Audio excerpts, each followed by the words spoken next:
Iran का Sejjil missile से हमला, कतर से भागे अमेरिका के 40 जेट। ईरान की सेजिल बैलिस्टिक मिसाइल ने तेल अवीव और हाइफा में धुआं धुआं कर दिया है। ईरान के हमलों को देखते हुए ट्रंप तक चकरा गए हैं।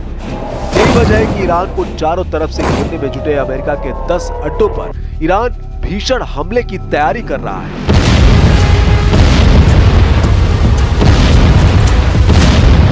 ईरान की तसन्निम न्यूज का दावा है कि ईरान ने अमेरिका के मिडिल ईस्ट में मौजूद 10 अड्डों को तबाह करने का प्लान बना लिया है। यही वजह है कि अमेरिका ने इराक के बगदाद में सैनिक बेस को तेजी से खाली करना शुरू कर दिया है, जबकि कतर में मौजूद अमेरिका के सैन्य अड्डे पर तैनात 40 जेट में से 37 जेट को अमेरिकी सेना ने ईरान हमले के डर से हटा दिया है। ईरान ने 19 जून 2025 को इजराइल पर सेजिल मिसाइल दागी, जो 2 चरण वाली ठोस ईंधन बैलिस्टिक मिसाइल है। इसकी रेंज 2000 किलोमीटर और वॉरहेड 500 से 700 किलोग्राम है। ये इसका पहला युद्धक इस्तेमाल था। इजराइल ने इसे नष्ट करने का दावा किया।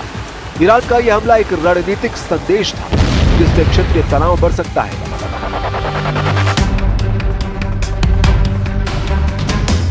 हालांकि 19 जून 2025 को ईरान की Islamic revolutionary guard corps IRGC ने इजराइल पर एक मध्यम दूरी की बैलिस्टिक मिसाइल सेजिल दागी थी। ईरान का दावा है कि यह मिसाइल ऑपरेशन ट्रू प्रॉमिस 3 का हिस्सा थी, जिसके तहत उसने इजराइल के सैन्य ठिकानों को निशाना बनाया।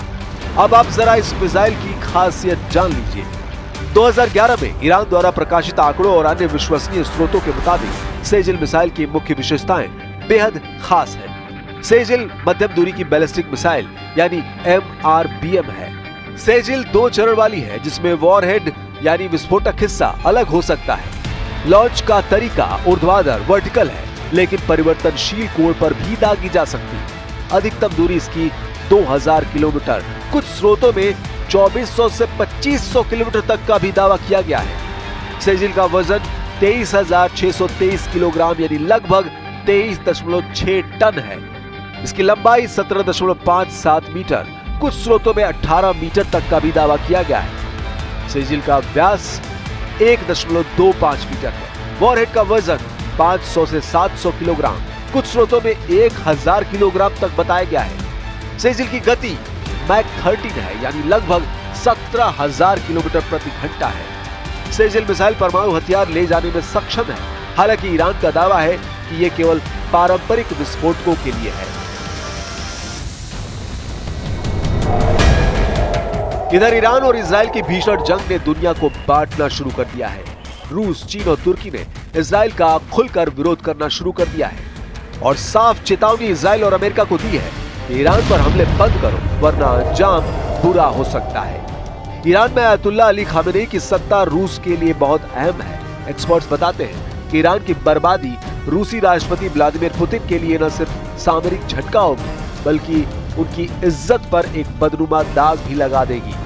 ईरान रूस का अहम आर्थिक और सैन्य साझेदार है। रूस ने ईरान में अरबों डॉलर का निवेश कर रखा है। खामेनेई की सत्ता रूस को मध्य पूर्व में एक विश्वसनीय आधार प्रदान करती है। अमेरिका और उसके सहयोगियों के खिलाफ दोनों ने साझा मोर्चा बना रखा है। खामेनेई का शासन रूस की भू राजनीतिक और आर्थिक रणनीति का एक महत्वपूर्ण हिस्सा है।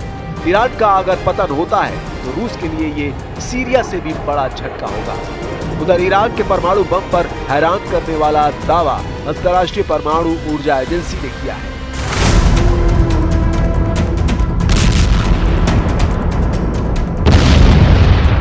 अंतर्राष्ट्रीय परमाणु ऊर्जा एजेंसी यानी IAEA ने 19 जून को कहा कि ईरान परमाणु हथियार बनाने की कोशिश कर रहा है।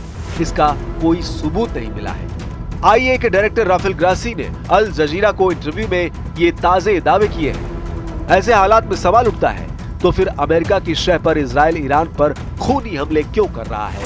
इधर रूस ने ईरान और इजराइल जंग में अमेरिका की दखलंदाजी को लेकर चेतावनी दी है। रूसी समाचार एजेंसी इंटरफैक्स के मुताबिक क्रेमलिन के प्रवक्ता दिमित्री पेस्कोव ने कहा कि अगर अमेरिका ईरान और इजराइल के बीच चल रहे संघर्ष में दखल देता है तो इससे हालात और ज्यादा बिगड़ सकते हैं और तनाव खतरनाक स्तर तक पहुंच सकता है। पिछले 8 दिनों से इजराइल और ईरान के बीच जंग जारी है, लेकिन आज तक जिस इजराइल के एयर डिफेंस सिस्टम आयरन डोम की दुनिया में तूती बोलती थी, इन 8 दिनों में ईरान ने अपने मिसाइल हमलों से उसकी हवा निकाल कर रखी है। जैसे जैसे संघर्ष 8वें दिन तक बढ़ रहा है, इस आयरन डोम एयर डिफेंस सिस्टम के प्रदर्शन पर सवाल उठने लगे हैं। सवाल ये भी उठ रहा है कि क्या ये लंबी जंग की स्थिति का सामना कर सकता है। अल जजीरा की रिपोर्ट के अनुसार 19 जून को ईरान ने हाइफा और तेल अवीव में सैन्य अड्डों पर मिसाइलों और ड्रोनों के साथ हमलों की एक नई लहर की पुष्टि की। इस माहौल में तनाव बढ़ गया और ये डर पैदा हो गया कि दबाव में इजराइल का ये एयर डिफेंस सिस्टम टूट सकता है, बेकार पड़ सकता है। इधर अमेरिका से एक चौंकाने वाली रिपोर्ट सामने आई है। न्यूयॉर्क टाइम्स की एक रिपोर्ट के मुताबिक अमेरिका का मानना है कि ईरान अब परमाणु हथियार बनाने की पूरी क्षमता रखता है। व्हाइट हाउस के प्रेस सचिव कैरोलिन लेविट ने कहा कि अगर ईरान के सर्वोच्च नेता अयतुल्ला अली खामेनेई आदेश दे दे तो ईरान कुछ ही हफ्तों में परमाणु बम बना सकता है। लेविट ने कहा कि ईरान के पास परमाणु हथियार बनाने के लिए जरूरी हर चीज मौजूद है, अब बस उन्हें अपने नेता के हाँ कहने भर की देर है। उन्होंने ये भी कहा कि अगर ईरान ऐसा करता है तो इससे सिर्फ इजराइल नहीं बल्कि अमेरिका और पूरी दुनिया की सुरक्षा को खतरा होगा। इजराइल की जासूसी एजेंसी मोसाद का कहना है कि ईरान 15 दिन में परमाणु बम बनाकर हमला कर सकता है। CIA निदेशक ने कहा कि तेहरान परमाणु हथियारों के बहुत करीब है। I have a message directly from the president, and I quote, "Based on the fact that there's a substantial chance of negotiations that may or may not take place with Iran in the near future, I will make my decision whether or not to go within the next 2 weeks." That's a quote directly from the president for all of you today. अब ऐसे हालात में आप अंदाजा लगा सकते हैं कि ईरान के साथ जिस मजबूती से रूस और चीन खड़े हो गए हैं, ऐसे हालात में इजराइल अमेरिका के बिना ये जंग कभी नहीं जीत सकता है। अब अगर अमेरिका जंग में कूदता है तो परमाणु जंग को टालना बेहद मुश्किल होगा।